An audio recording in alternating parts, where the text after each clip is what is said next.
नमस्कार दोस्तों, एक बार फिर से स्वागत है आप लोगों का। दोस्तों, हमारे पिछले दोनों वीडियो में हम लोगों ने ऑप्शन ट्रेडिंग से रिलेटेड बहुत सारे टॉपिक्स को कवर किया है। आज ये हमारे वीडियो का तीसरा और आखिरी पार्ट है। हम लोग आज जिस टॉपिक पर बात करने वाले हैं, अक्सर ट्रेडर्स उस टॉपिक को अवॉइड करते हैं, लेकिन मेरे ख्याल से ये टॉपिक बहुत इंपॉर्टेंट होने वाला है। क्या आप लोग जानते हैं कि स्टॉक और ऑप्शन की दुनिया में कुछ ऐसे हिडन टूल्स हैं जो आप लोगों की ट्रेडिंग में एक नया मुकाम ला सकते हैं, और वो टूल्स हैं ऑप्शन ग्रीक्स। अब अगर आप जानना चाहते हैं कि ऑप्शन ग्रीक्स आपके ऑप्शन डिसीजन को कैसे अफेक्ट करते हैं, तो इस वीडियो को आप लोग बहुत ध्यान से देखें। हम बात करेंगे डेल्टा, गामा, थीटा और वेगा की, और ये देखेंगे कि ये कैसे आपके ऑप्शन के रिस्क और रिवॉर्ड में बदलाव ला सकते हैं।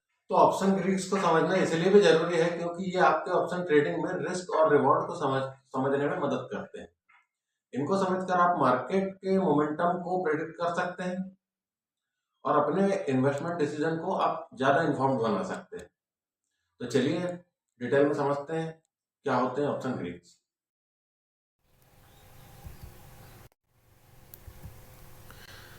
तो ऑप्शन ग्रीक्स ऑप्शन प्राइसिंग के अलग अलग फैक्टर को मेज़र करते हैं। ये टूल्स ट्रेडर्स को ये समझाने में मदद करते हैं कि अलग अलग वेरिएबल्स जैसे प्राइस, टाइम और वॉलेटिलिटी ऑप्शन के प्रीमियम को कैसे इम्पैक्ट करते हैं। तो यहाँ पे हम लोग क्या क्या टाइप्स होते हैं इसके, डेल्टा, गामा, थीटा, वेगा, और थोड़ा बहुत हम लोग रो के बारे में भी समझेंगे। तो हमारा पहला जो पॉइंट है वो डेल्टा। तो सबसे पहले हम देखते हैं डेल्टा के बारे में। यहाँ पर डेल्टा बताता है कि अंडरलाइंग एसेट के प्राइस में 1 रुपये के चेंज पर ऑप्शन का प्रीमियम कितना चेंज होगा। कॉल ऑप्शन का डेल्टा हमेशा 0 से 1 के बीच होता है, और पुट ऑप्शन का डेल्टा हमेशा -1 से 0 के बीच में होता है। एटीएम यानी एट द मनी पर कॉल और पुट ऑप्शन का जो डेल्टा है वो 0.5 के करीब करीब होगा। आईटीएम यानी डीप इन द मनी पर कॉल के लिए जो डेल्टा होगा वो 1, और पुट के लिए जो डेल्टा होगा वो -1 के करीब होगा। और ओ टी एम यानी deep out of the money पर कॉल और पुट का जो डेल्टा होगा वो लगभग 0 के करीब होगा। इसको एक एग्जांपल से हम लोग समझते हैं कि मान लें अगर निफ्टी का प्राइस 23,000 रुपये है और कॉल ऑप्शन पर डेल्टा 0.6 है, और अगर निफ्टी का प्राइस 100 रुपये बढ़ता है तो ऑप्शन का प्रीमियम बढ़ के 60 रुपये हो जाएगा, यानी 100 इंटू 0.6 इक्वल टू वो हो जाएगा 60, यानी टोटल हमारा जो प्रीमियम हो जाएगा वो बढ़ के 160 रुपये हो जाएगा। अब आता है हमारा नेक्स्ट पॉइंट, गामा। गामा ये बताता है कि अंडरलाइंग एसेट के प्राइस के चेंज होने पर डेल्टा कितना चेंज होगा। एटीएम ऑप्शन के लिए गामा ज़्यादा होता है, डीप आईटीएम और ओटीएम के लिए गामा कम होता है। तो गामा ज़्यादा होने का मतलब है कि ऑप्शन का प्राइस ज़्यादा तेज़ी से बढ़ेगा या घटेगा। जब आप ऑप्शन में इन्वेस्ट करते हैं तो डेल्टा ये बताता है कि ऑप्शन की कीमत 1 यूनिट के बदलाव पर कितना बदलेगी, लेकिन स्टॉक की कीमत में लगातार बदलाव होने पर डेल्टा भी बदलता है, और इसे मेज़र करने के लिए गामा का यूज़ किया जाता है। तो गामा डेल्टा की गति परिवर्तन को मेज़र करता है। अगर किसी ऑप्शन का गामा हाई है तो इसका मतलब है कि स्टॉक की कीमत में भी थोड़ा सा भी बदलाव होने पर ऑप्शन के डेल्टा में भी बदलाव होगा। तो यहाँ पे गामा की वैल्यू हमेशा पॉजिटिव होती है, लेकिन कॉल और पुट में ये अलग अलग तरीके से काम करता है। जैसे गामा की वैल्यू कम होने पर डेल्टा में बदलाव धीमा हो जाता है, और जब गामा की वैल्यू बढ़ जाती है तो डेल्टा में बदलाव तेज हो जाता है। इसको एक एग्जांपल से समझते हैं। मान लें किसी ऑप्शन का डेल्टा 0.5 है और गामा 0.1 है। अगर अंडरलाइंग प्राइस 100 रुपये से बढ़ के 101 रुपये होता है तो इसका डेल्टा 0.5 से बढ़ के 0.6 हो जाएगा। तो यहाँ पे ये कह सकते हैं कि गामा डेल्टा की वैल्यू को मेज़र करने का काम करता है। चलिए अब समझते हैं थीटा के बारे में। हमारा नेक्स्ट पॉइंट है थीटा। थीटा बताता है कि टाइम डिके की वजह से ऑप्शन का प्रीमियम कितना घटेगा या कितना कम होगा। ऑप्शन बायर के लिए टाइम डिके का इम्पैक्ट हमेशा नेगेटिव होता है। जैसे जैसे एक्सपायरी करीब आती जाएगी टाइम डिके का इफेक्ट और भी ज़्यादा बढ़ता जाएगा।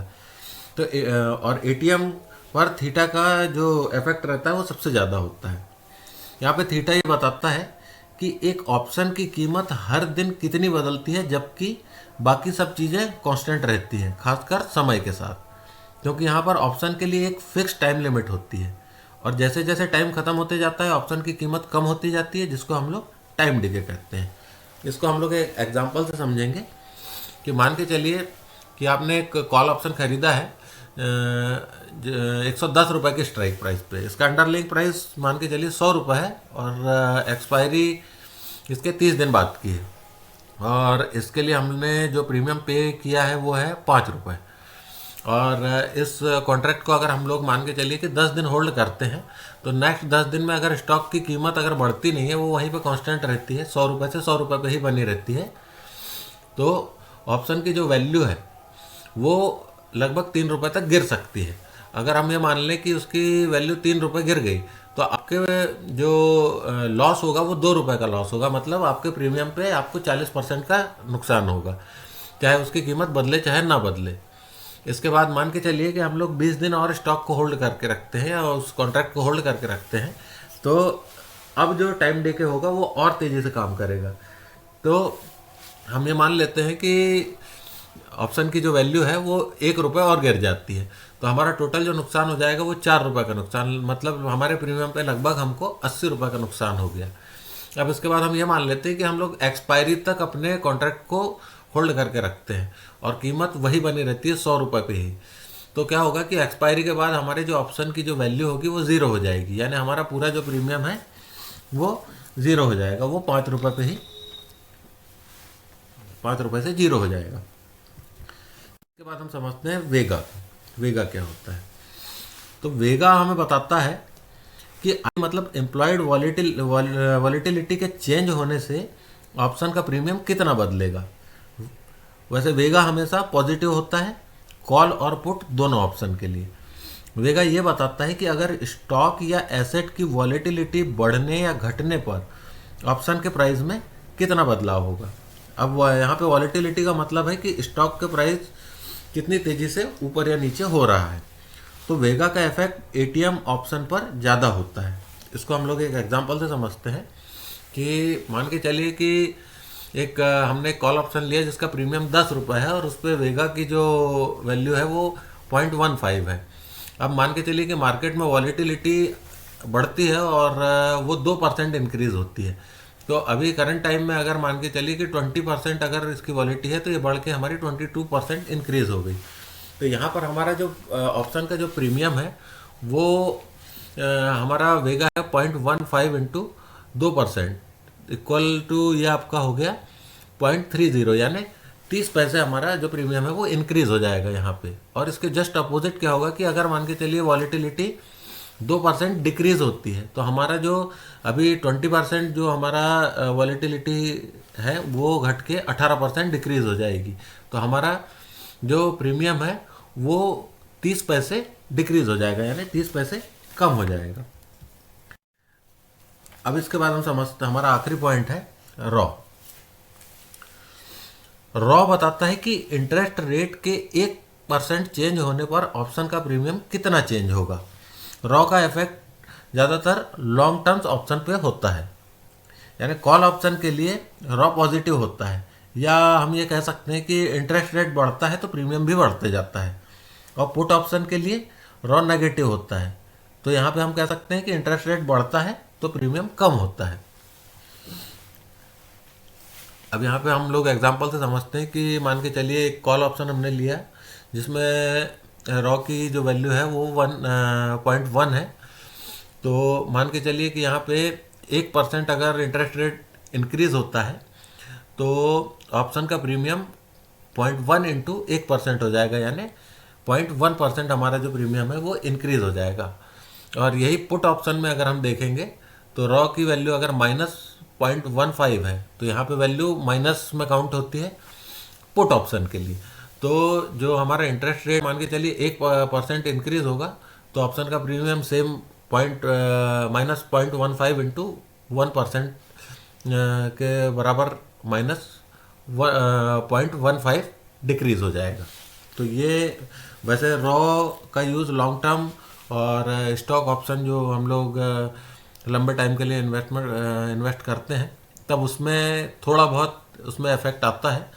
बाकी आपका जो ऑप्शन हो गया और जो शॉर्ट टर्म इन्वेस्टमेंट है उसमें इसका ज़्यादा बहुत ही माइनर इफेक्ट आता है, तो इसको अगर हम लोग अवॉइड करें तो भी चलेगा।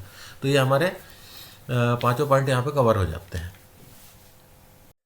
तो दोस्तों आज के इस वीडियो में हम लोगों ने ऑप्शन ग्रीक्स को के सारे पॉइंट्स को हम लोगों ने वन बाय वन डिटेल में समझा।